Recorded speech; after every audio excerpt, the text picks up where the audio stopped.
Okay, next is a Wheatstone bridge. In the Wheatstone bridge, it's consisting of four terminals A, B, C, D.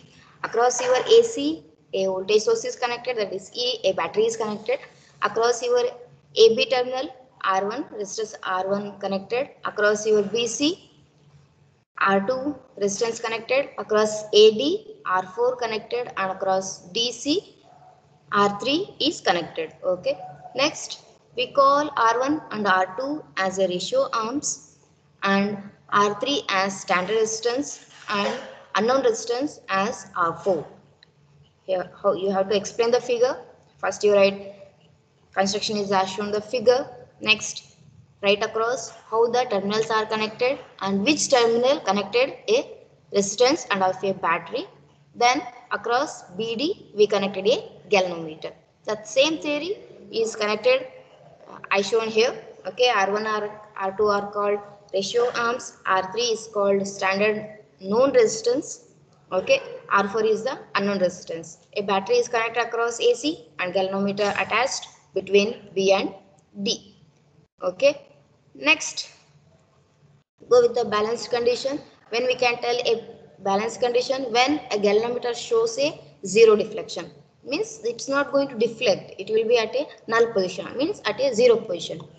Here the definition is given: when a bridge is balanced, the galvanometer carries a zero current and it does not show any deflection.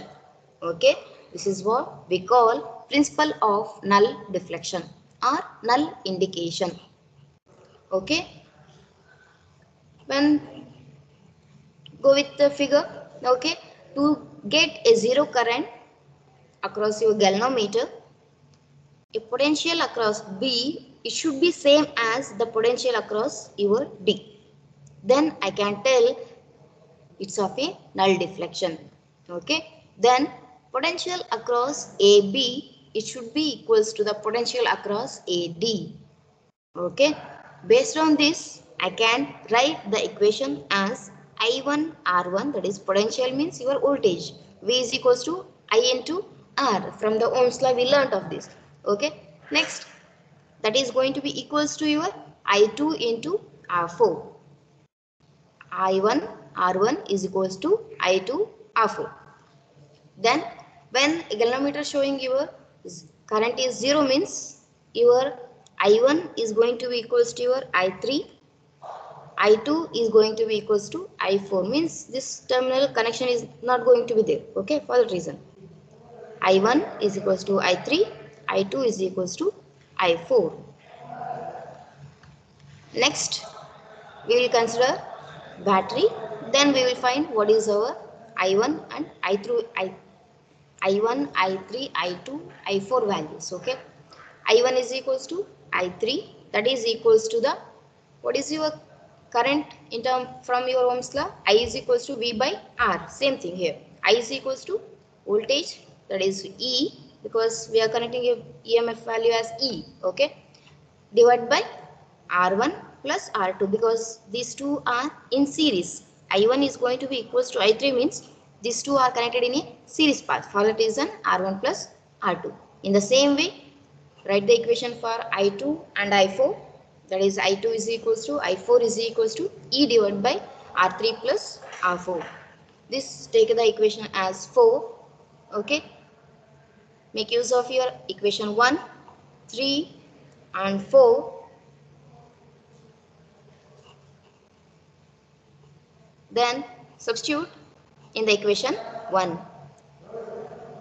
That is I1 is equals to E divided by R1 plus R2 into R1, that is equals to I2 is nothing but E divided by R3 plus R4 into R4. Then EE get cancels, R1 into R3 plus R4. Then R4 is R4 into R1 plus R2. Solve the equation. You will be getting as R4 is equals to R3 R1 divided by R2. The name R1 divided by R2, it's in a ratio form. For that reason, it's given the name as a ratio arm. This is what the derivation for your Wheatstone bridge, okay, and the balance condition. This is very important for the examination point of view, okay. Next topic is of sensitivity. Well, when we can tell a sensitivity when we want the exact result, but it's not showing that result, exact value. If I want to measure of 2 amps, but showing 1.9 or else 2.1, this is some change is going to occur. That's what is called as a sensitivity. When we telling a galvanometer should show a zero deflection, but it's not showing the zero deflection. That's what a sensitivity. How much the deflection is going to change due to the current or due to the voltage, due to the resistance. Based on this, we taken three sensitivities, that is current sensitivity, voltage sensitivity and bridge sensitivity. When current sensitivity is going to be when a current is flowing through a bridge, how much the deflection is going to occur in a galvanometer. That's what your current sensitivity.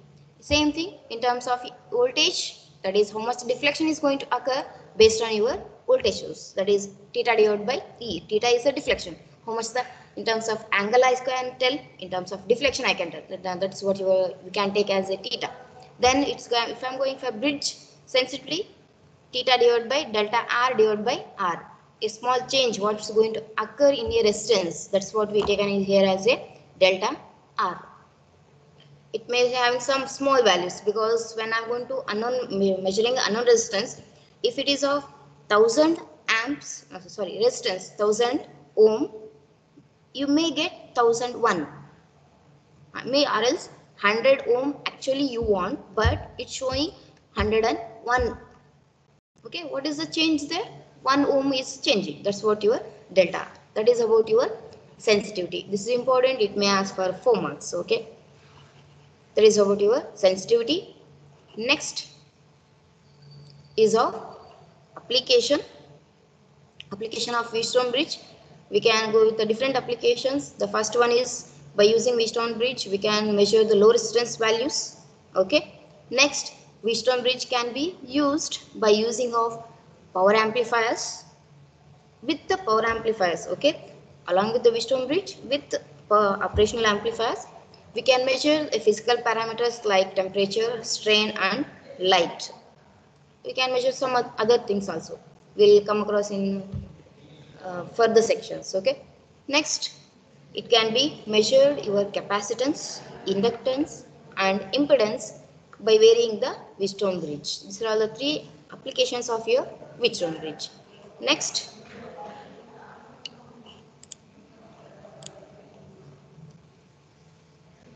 what are the limitations? This is very important. Limitations only will ask for 4 marks. Okay, first one is, what is the limitation of Wheatstone bridge? We told we can use the Wheatstone bridge only for the low resistance values. Okay, that's what the first one. First is the we can use Wheatstone bridge only for the low resistance values or as small resistances. Second one, when I'm going to use of to measure high resistances in terms of mega range by using of Wheatstone bridge, it's not possible. That is the second limitation. Next, the heating effect. Heating effect is going to be occur in your Wheatstone bridge because we are going to use of the resistances.